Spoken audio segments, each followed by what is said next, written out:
সরকার হলো সব রাজনৈতিক দলকে খুশি করেছে, কিন্তু জনগণকে হলো তারা পাশ কাটিয়ে গিয়েছে। যেই জনগণই সরকারকে বসিয়েছে সেই সরকার চেয়ারে বসার পরে জনগণকে বলে আমি তোমাকে চিনি না। তারা এখন নতুন করে কথা উঠেছে যে গণভোটের মাধ্যমে তো সংশোধন করা যায় না। এটা তো সত্য। গণভোট তো একটা রেফারেন্ডাম জিনিস, এটা বাংলাদেশের যেই কোনো লয়ার ফার্স্ট ইয়ারের স্টুডেন্ট জনে, এটা তো আর আপনাকে এখানে এসে বলতে হবে না।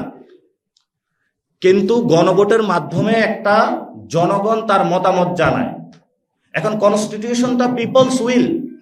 আপনি যখন রেফারেন্ডামের মাধ্যমে মতামত জানালেন আমি পরিবর্তন চাই, পার্লামেন্টে 300 গডফাদার দিয়ে এটা আপনি আবার পরিবর্তন করে দিতে চাচ্ছেন। আমরা তাদেরকে আহ্বান জানাবো, গণভোটকে আপনি সম্মান করুন। জনগণের যে রায় সেটাকে আপনার সম্মান করতে হবে।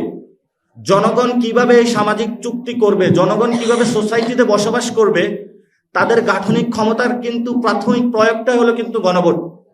গণভোটের মধ্য দিয়ে সে কনসেন্টটা দিতেছে, কিন্তু এই কনসেন্টটা পার্লামেন্টে 300 গডফাদারের মধ্য দিয়ে আপনারা নষ্ট করবেন না।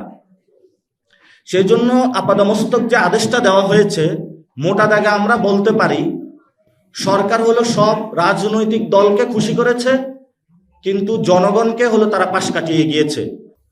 মৌলিক সংস্কারের পথে এই আদেশের মধ্য দিয়ে আমরা মৌলিক সংস্কারের পথে যেতে পারবো না। গভর্নমেন্টের অ্যাকাউন্টেবিলিটি, ট্রান্সপারেন্সি, গুড গভর্নেন্সে আমরা যেতে পারবো না।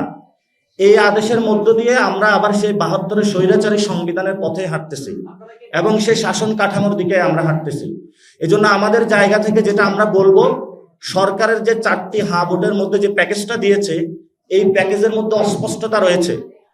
এই প্যাকেজের অস্পষ্টতার জায়গায় সরকারকে আরো স্পষ্ট করতে হবে।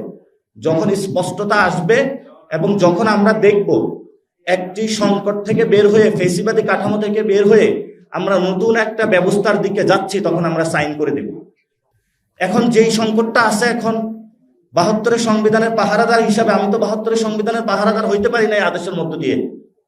এজন্য এই আদেশের সরকারকে স্পষ্ট করতে হবে।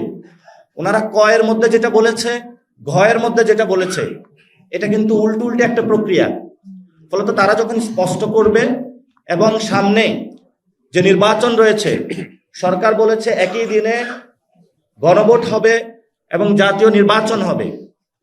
সরকার দেখেন বিচার প্রক্রিয়া একটা গুবলেট পাকালো। যখন শেখ হাসিনার বিচার হচ্ছে, ঢাকাতে তারা আইন শৃঙ্খলা কন্ট্রোল করতে পারলো না। সরকার এখানে ব্যর্থ হলো। যখন সংস্কার প্রক্রিয়া আসলো, রাজনৈতিক দলগুলোর কাছে সরকার নথি স্বীকার করলো এবং তারা জনগণকে পাশ কাটিয়ে রাজনৈতিক দলগুলোর কাছে, জামায়াত এবং বিএনপির কাছে তারা আত্মসমর্পণ করলো। যেই জনগণই সরকারকে বসিয়েছে সেই সরকার চেয়ারে বসার পরে জনগণকে বলে আমি তোমাকে চিনি না, আমি শুধু বিএনপি এবং জামায়াতকে চিনি। এটা তো জনগণের সাথে একটা হাস্যরসিকতা করলো এই সরকার। তারপরে আসি যে নির্বাচন। যখন সরকার এতগুলো গুবলেট পাকাচ্ছে, এতগুলো অব্যবস্থাপনা, ব্যর্থতার পরিচয় দিচ্ছে, আপনি ওই দিনে গিয়ে কিভাবে ইলেকশনটা করবেন, এটা আমাদের সন্দিগ্ধতার জায়গা থেকে গেল। এবং আমরা মনে করি বাংলাদেশে দ্রুতগতিতে ইলেকশন হওয়া প্রয়োজন, কিন্তু সরকার যেই পথে এগুচ্ছে সংকট আরো ঘনীভূত করছে। এবং গণভোট নির্বাচন কিভাবে সরকার পালন করবে, বাংলাদেশে আয়োজন করবে, এটার এখন আমরা রোডম্যাপ পাইনি। ফলত সরকার নির্বাচন নিয়ে ব্যস্ত, নির্বাচন আয়োজন করবে, সংস্কার নিয়ে সরকার কোনো দায় নিল না। সরকার সরাসরি জনগণকে বৃদ্ধাঙ্গুলি দেখিয়েছে।